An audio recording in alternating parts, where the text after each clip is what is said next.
Cinderella. Once upon a time there was a nobleman who had a sweet wife and daughter.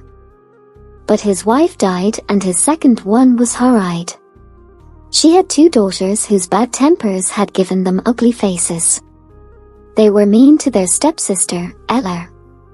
She had to sweep the cinders from the grate, so they called her Cinderella. One day, the king's son sent out invitations to a grand ball at the palace.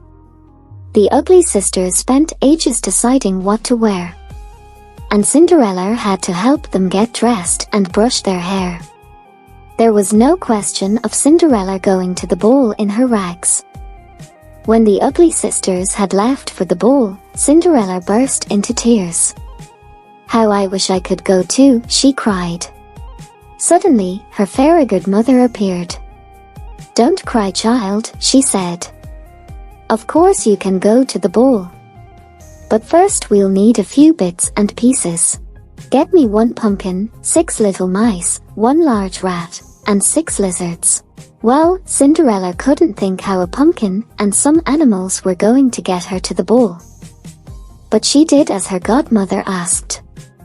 Her fairy godmother waved her wand and whoosh! The pumpkin disappeared, and in its place stood a beautiful coach. Then she waved her wand again. The 6 little mice turned into a team of handsome carriage horses. The rat was soon a rather fat coachman, and the lizards became 6 footmen. So now Cinderella had a lovely coach to take her to the ball. But she was still in her rags. Her godmother smiled and tapped her once with her wand. Immediately, Cinderella was dressed in shimmering gold. "Now, off you go," said her godmother. "But, remember, at midnight everything will go back to the way it was. So you must be home before then." Cinderella promised, then stepped into her beautiful coach. The 6 white horses set off toward the king's palace. Everyone at the ball stopped dancing when the mysterious stranger arrived. Cinderella looked so beautiful in her gold dress that everyone thought she was a princess from a foreign country. Even her 2 stepsisters were fooled. The prince was just as curious as everyone else.